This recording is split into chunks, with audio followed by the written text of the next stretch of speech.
Okay, so this is lecture number 13, and we will start with the first topic. So the topics that we will discuss in this class will be the first is we will discuss in brief about irrigation. Okay, different types of irrigation in India. The second topic that we will discuss is about fertilizers. Third topic that we will try to discuss is about the seeds, right? So let us first of all complete these three topics.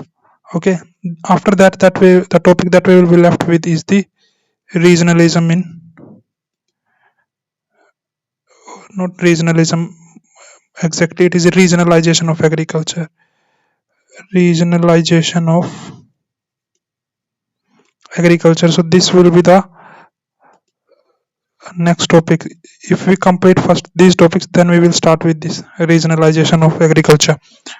Okay, so let us first of all give you a brief that what we did in the last class.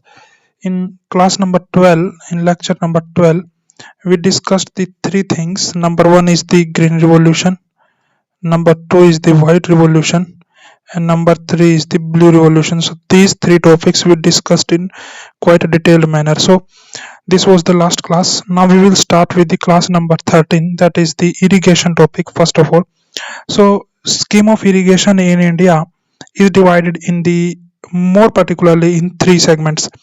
Okay, which are the three modes of irrigation in India? Okay, let us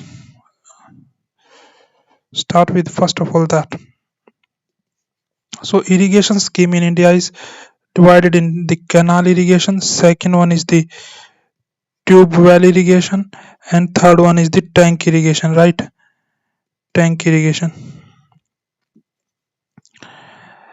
While the micro irrigation is practiced at very minor scale, okay, in few areas.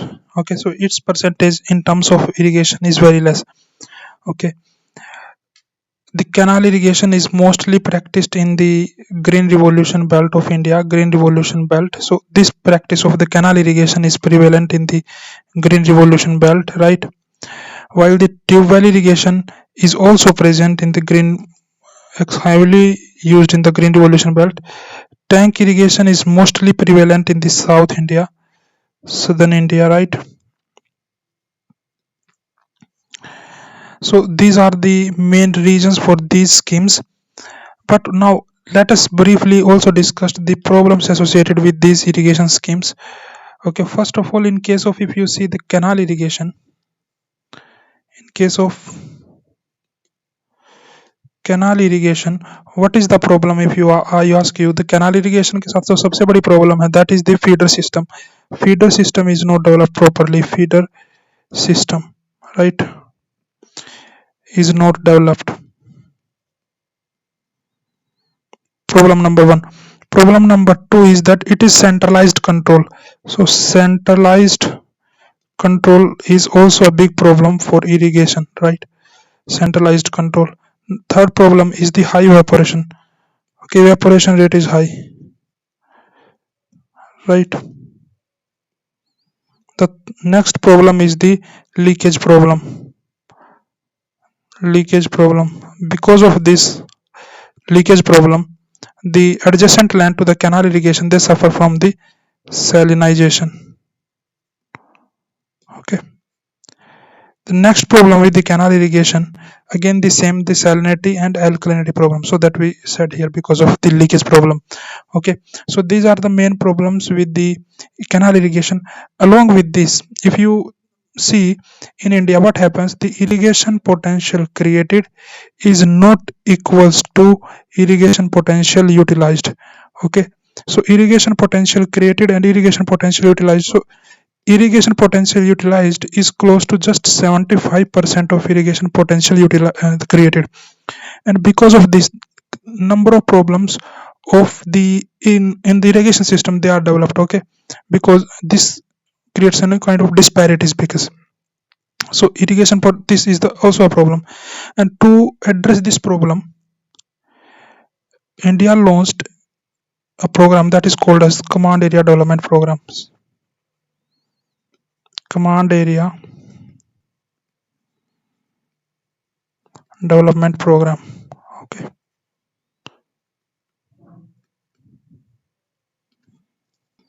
now what we said under the command area development program. Okay, in the command area development program, CADP, we said that adopt the system of Varabandi,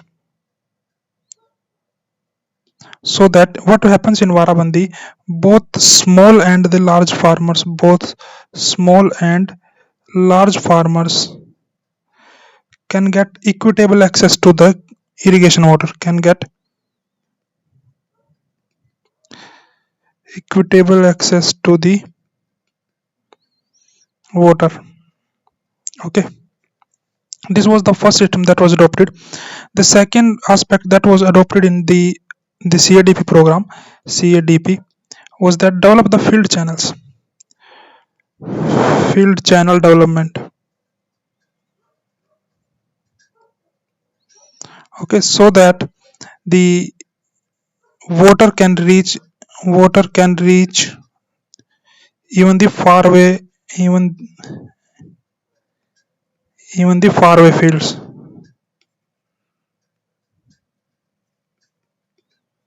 This was the second component that we thought under the CADP. The third component, if you ask me, is that the leveling of the fields before applying the water.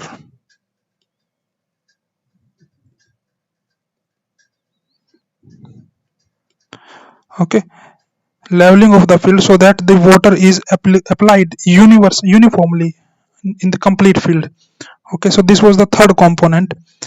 Okay, in this, in the command area development program. So it was this program that we envisaged to correct the irrigation pattern. But what happened recently under the PMKSY Yojana, under the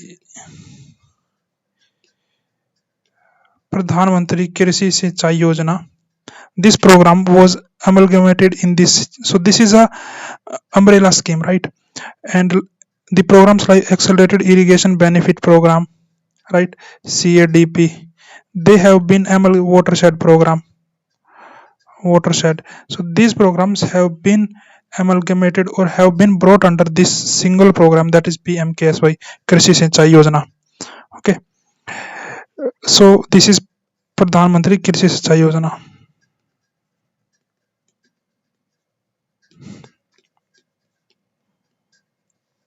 So this is, we saw about the canal irrigation. The second thing that, let us look at the third, the second one, that is the tube well irrigation. Tube well irrigation. Okay, what are the problems associated with the tube well irrigation? Tube well irrigation led to lowering of the groundwater. Number one problem, lowering of groundwater. Second problem is misutilization of water. Okay, the third problem associated with the tube well irrigation is the creation of socio-economic disparities. Creation of socio-economic disparities.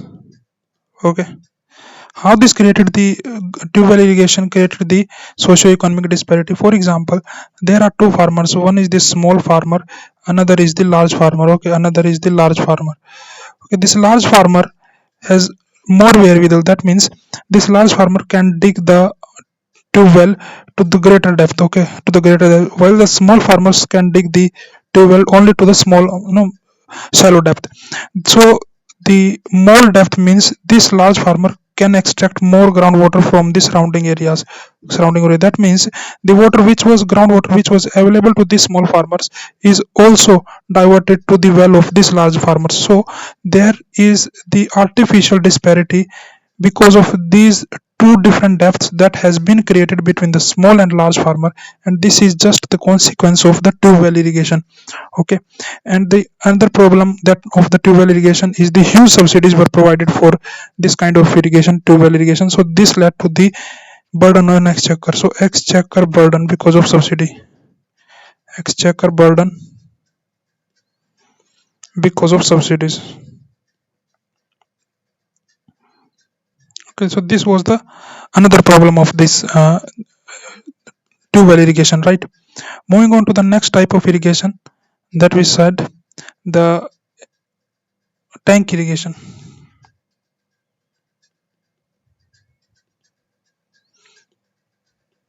Tank irrigation is mostly prevalent in South India, but the problem is with the tank irrigation, although it is environmentally sustainable, environment friendly, right? But the problem is that its share has reduced since independence. Its share has reduced. In 1950, the share of tank irrigation was close to 17%, and in 2008-9, its share reduced to mere 3%. So look at the drastic decrease in the share of the tank irrigation. Okay.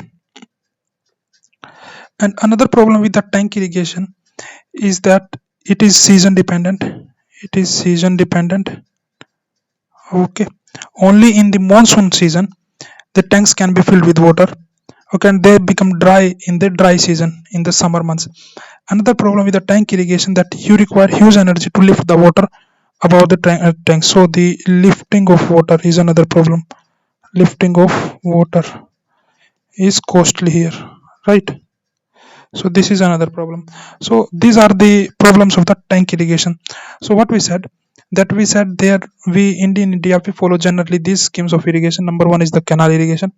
There are some problems with the canal irrigation that we listed, right? These were the problems with the canal irrigation, right? Then we said, to correct some of the problems of the canal irrigation, we undertook the CADP program, Command Area Development Program. And few of the components of Command Area Development Program I mentioned, like Varabandi, field channel development, leveling of the fields, etc.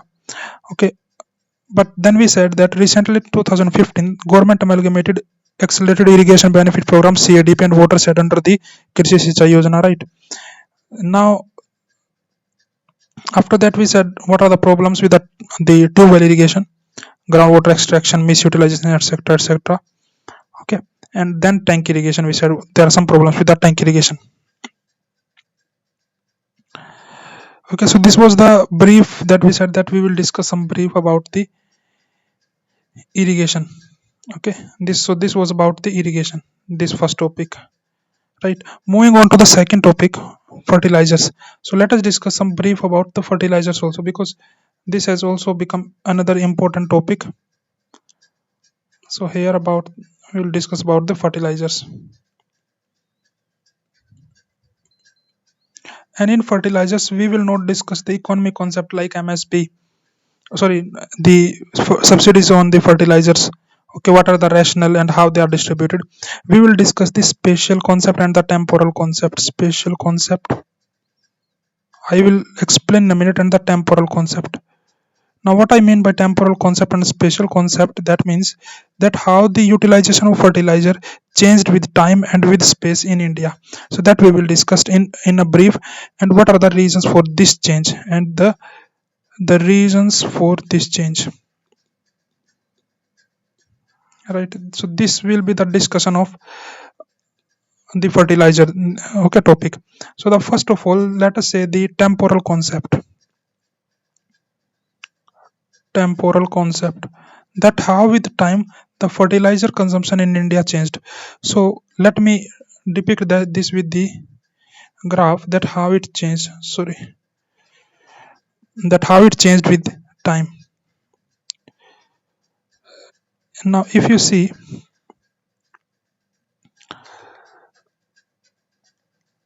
the fertilizer consumption in India, this was the fertilizer consumption in India in 2000, in 19, when we launched the Green Revolution program.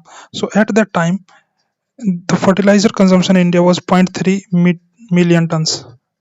Okay, it was beginning of Green Revolution, that means 1966-67. Okay, fast forwarding to 2010-11, India's fertilizer consumption plateaued. It peaked at close to 40 million tons. Okay, and what is expected that this will further increase to 60 million tons by 2020-21. So 2020-21 it was expected that this will be 60 million tons. So this is the change in the fertilizer consumption with time, and we all know that why it changed, because India aggressively adopted the green revolution, and one of the fundamental component of green revolution was to intensively apply the fertilizers in the crops. Okay, so this was the main reason for this increase. So this was the temporal concept of the fertilizer consumption in India, right? Temporal concept. Moving on to the spatial concept, that how with space. Okay, now spatial or zonal distribution of the fertilizer consumption. Zonal distribution of fertilizer consumption, that how in different regions the fertilizer is consumed in India. So we will depict this on a map. So let us make a map for this. Okay,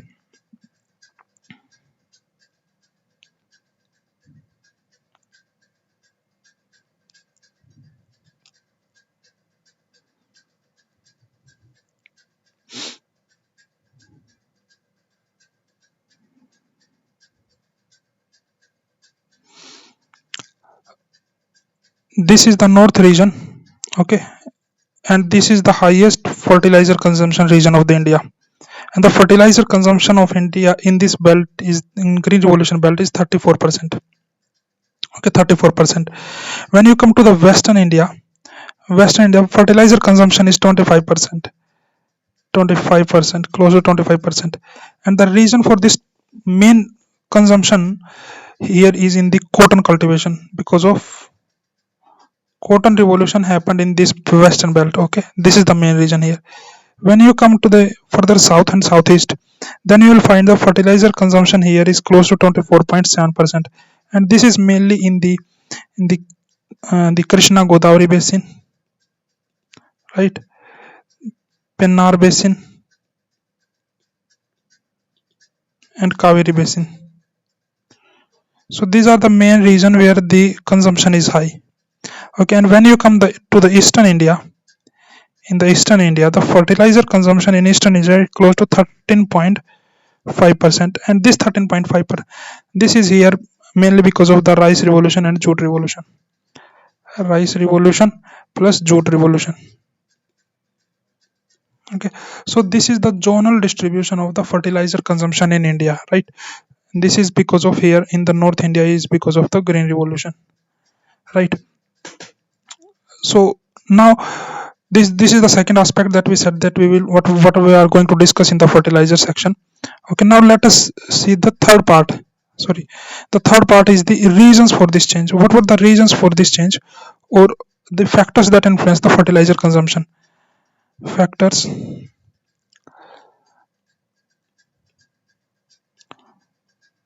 that influence the fertilizer consumption, that influence the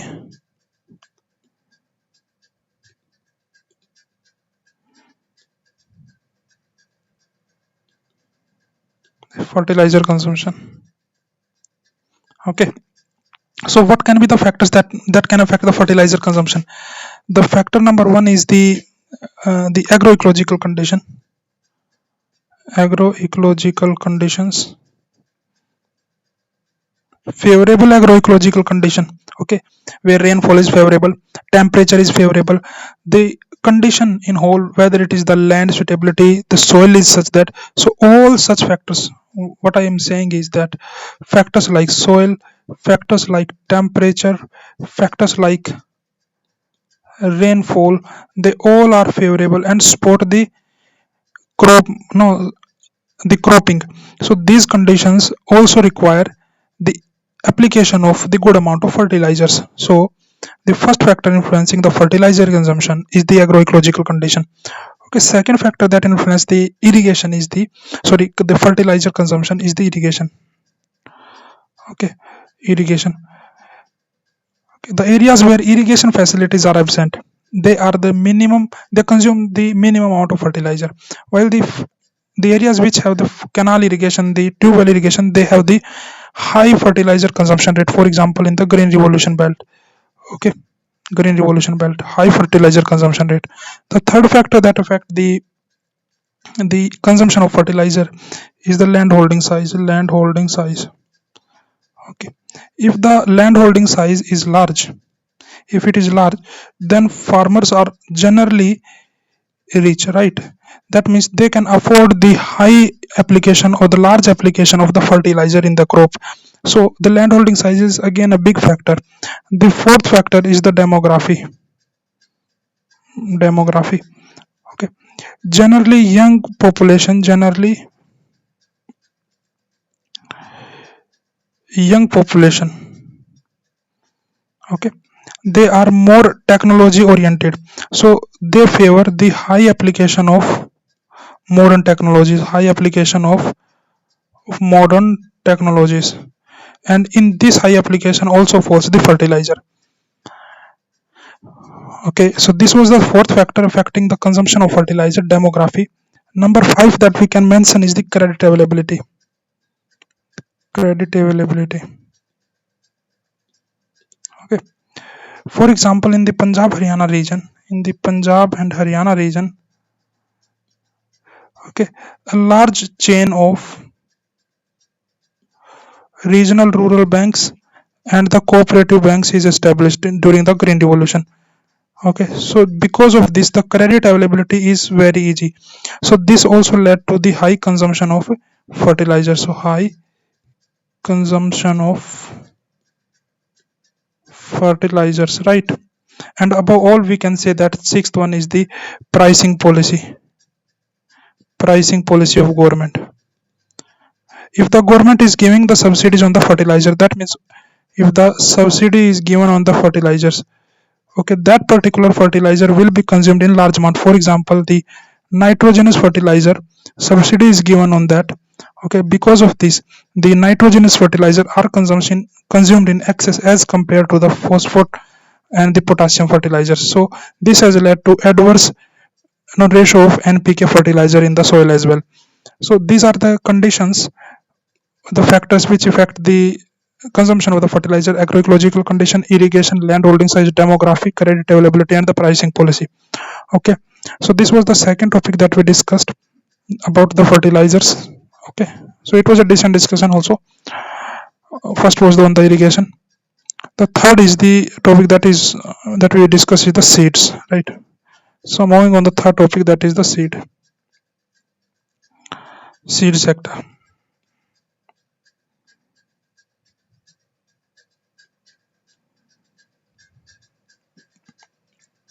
See, we will discuss first of all what are the problems in the seed sector, problems associated with the seed sector in India, problem associated with the seed sector, and then we'll discuss the solutions to these problems, solutions to these problems that can be suggested. So let us discuss this. So first is the problem associated. So let us discuss the problems associated. So the first problem that we are discussing here is the production related problem. First is the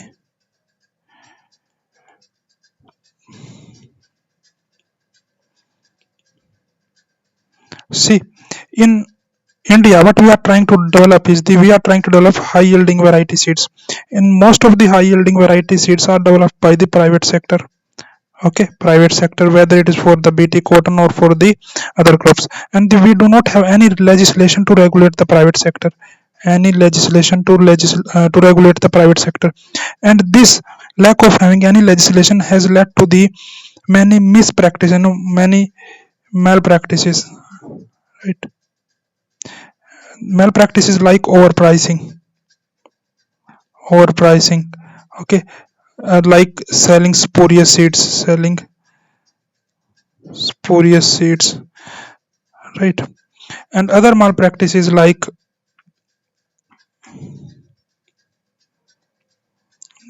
the selling transgenic seeds, seeds, the seeds which cannot be cultivated more than once. Okay, they have to be replaced every season. Without telling the farmers, companies are selling these types of seeds. So this is the first problem, that is the production related problem, right? The second problem associated with the seed sector is the availability of the certified seeds, availability of quality certified seeds, availability of quality certified seeds.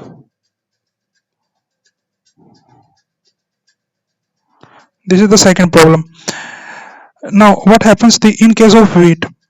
Okay, the availability of seed is sufficient. In case of rice, there is close to 40% shortfall. 40% shortfall, the quality certified, in case of quality certified seeds. While for other crops like pulses, okay, and other like jawar or bajra, maize, okay, the quality certified seeds are almost absent. So this is the second problem, okay, that we can discuss. The third problem is the seed replacement ratio. Seed replacement ratio.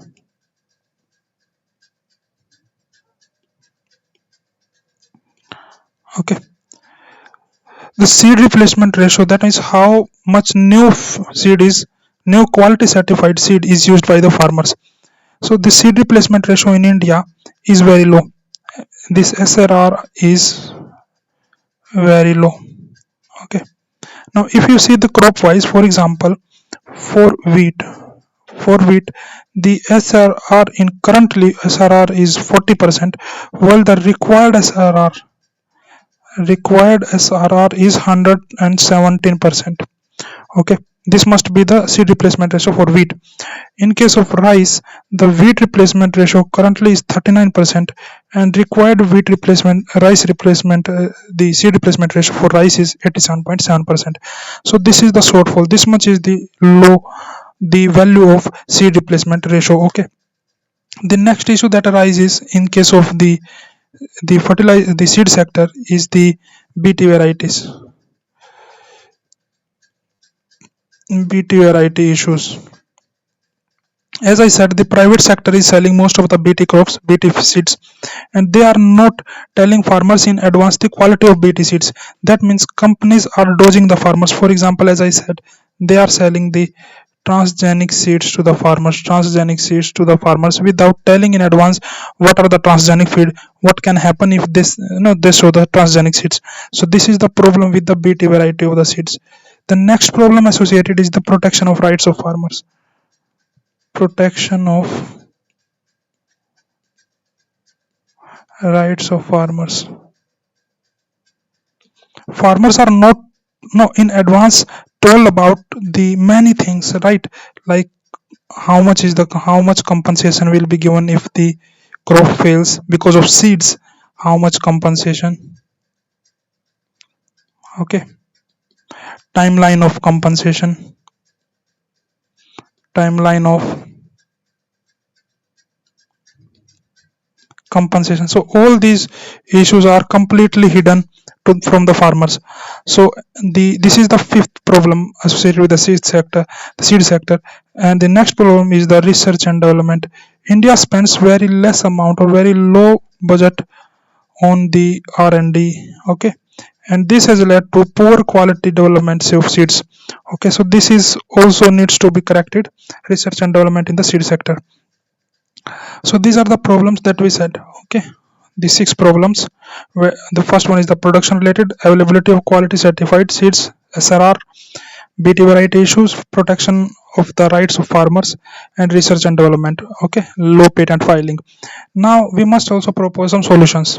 Okay, we have just dictated problems, but what are the solutions? Solutions lie in the problems. So the first solution is India need to have a legislation. So in the legislation meaning we need to have some act like seed act, need to have seed act, right? And this seed act must formulate two commissions, that is national seed corporation, national seed corporation, okay, state seed corporation. right? This is the first suggestion, that we need to have the seed act, which makes the or formulates the two different corporation for the national as well as the state level. Then we need to register the seller, buyer and producer. Seller, buyer and producer of seeds need to be registered. Of seeds need to be registered. This is the second solution that we can suggest here, right? Moving on to the third suggestion, and it is protecting the rights of farmers. Protecting the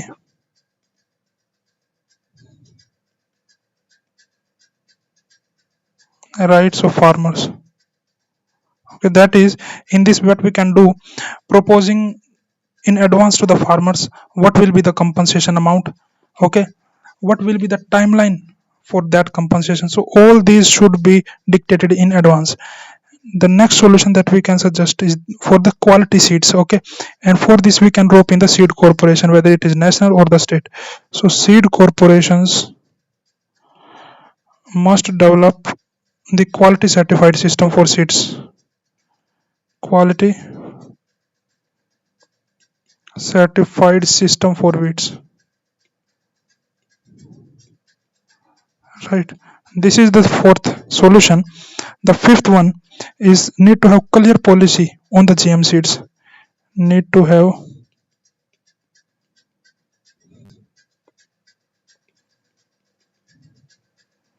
clear policy on GM seeds. So these are the five solutions that we suggested. First is the seed act, second is the registration, third is the protecting farmers right with respect to the compensation, fourth is the for the quality certification system develop karna, or fifth is the having the clear policy with regard to the GM seeds. So these are the five solutions. Okay, so what we have discussed till now is the three topics. One is the fertilizer, irrigation and the seed sector. Okay, these three topics we have discussed. Okay, now one more topic that I want to discuss before regionalization, we start the scheme of regionalization in agriculture, is the factors that can influence the pattern of agriculture. Okay, the factors that can influence the pattern of agriculture, कि किस area के अंदर agriculture का क्या pattern होगा. Okay, intensive होगा या extensive होगा, राइट? फर्टिलाइजर्स का कम कंजम्पशन किया जाएगा या ज्यादा कंजम्पशन किया जाएगा. Which factors are those which influence this scheme of things, right? So we let us discuss those also in brief before we start the regionalization scheme, right? So the factors influencing the cropping pattern. The topic of today, the fourth topic, is the factors influencing the cropping pattern.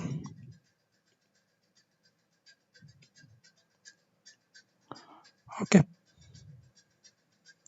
so the first factor that influences the cropping pattern is simple: land holding size. Land holding size. Now how this land holding size affect the cropping pattern? For example, in Punjab and Haryana,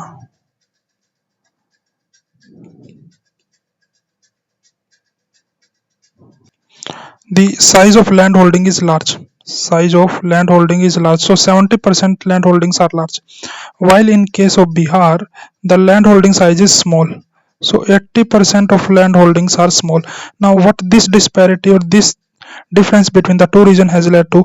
This difference has led to the heavy use of the mechanization in Punjab Haryana region, heavy use of the irrigation in Punjab Haryana region, heavy use of the fertilizers in Punjab Haryana region.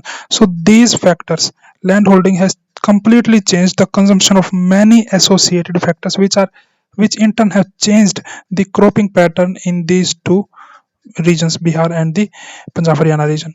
This is the first factor that influences the cropping pattern. The second factor is the irrigation. So as we said, that in the northwest India, compact network of the canal is developed. So compact network of canals is developed, and this network has led to the intensive irrigation in this area. And because of this intensive irrigation, green revolution mainly related to the wheat and rice was successful in this revolution. So irrigation has in turn again influenced the cropping pattern in this region. The next factor that we can say influence the cropping pattern in any region is the provision of the quality certified HYV seeds. HYV seeds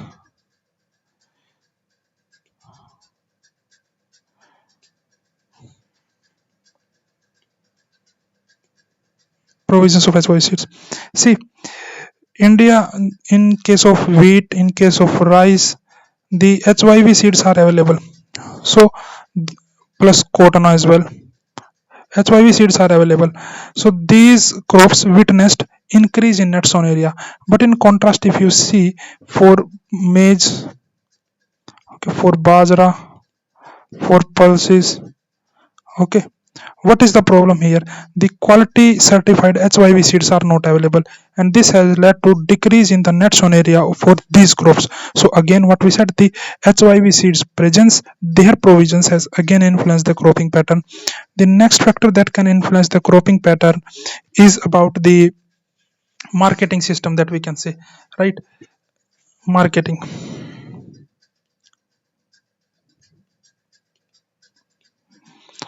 right? Now, how marketing influence the cropping pattern series in Punjab and Haryana region,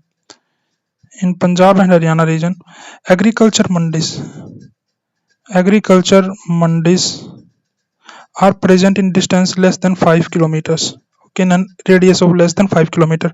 While in case of Assam, the agriculture mandis are present at distance or diameter of more than 35 kilometers. So this difference between the infrastructure, the agri infrastructure, has influenced the cropping pattern in both the regions. So in Punjab, Haryana, intensive agriculture is done. In Assam, extensive agriculture is done. Okay, mostly subsistence is here. Here is the commercial agriculture. Because of this mandi infrastructure, the main influence will be the commercial nature of agriculture. So here is the commercial agriculture, and here is the subsistence agriculture. Again, the marketing has influenced the cropping pattern. The next thing that influenced the cropping pattern is the pricing policy. Fifth, pricing policy. Say you have the MSP available for the wheat, you have the MSP for rice, you have MSP for sugarcane. You just not have MSP, but the more active procurement for these crops in addition to MSP. So this has led to increase in the cropping area for these crops, right? But you have MSP for pulses also, but the procurement is very less. So for pulses, for maize, for these coarse cereals, although MSP is present, but the procurement is almost absent. So this has led to again change in the cropping pattern for these crops. Okay, farmers have been discouraged from cropping these crops. So this is the main problem. Okay, so this is the fifth factor influencing the cropping pattern. Okay, fifth factor, the pricing policy. So which five factors we saw that influence the cropping pattern? Okay, the first one is the land holding size, right? If big land holdings, intensive agriculture, commercial agriculture.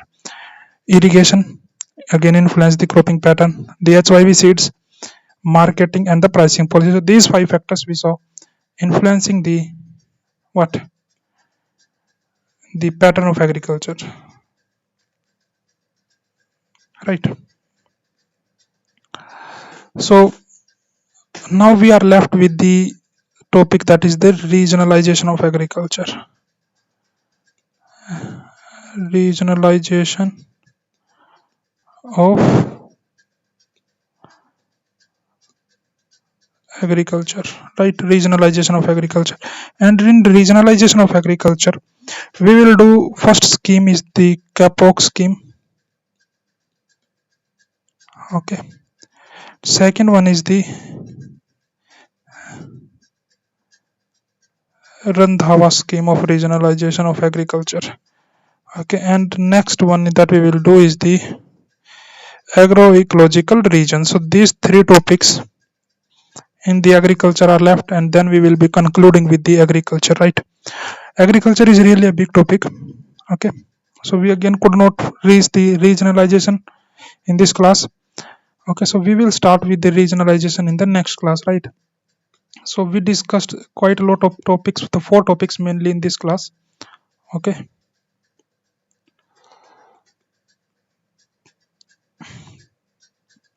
so this irrigation first, then fertilizer, seed, and the factors influencing the cropping pattern. Okay, next class we will definitely start with the scheme of regionalization in agriculture, right? So this is the end of this class. So before closing the video, you please do one thing: you subscribe the channel and share the video on different platforms. Okay, so this is the request, right? So thank you, and we will meet in the next class with the next set of topics in the agriculture, that is regionalization. Okay, thank you.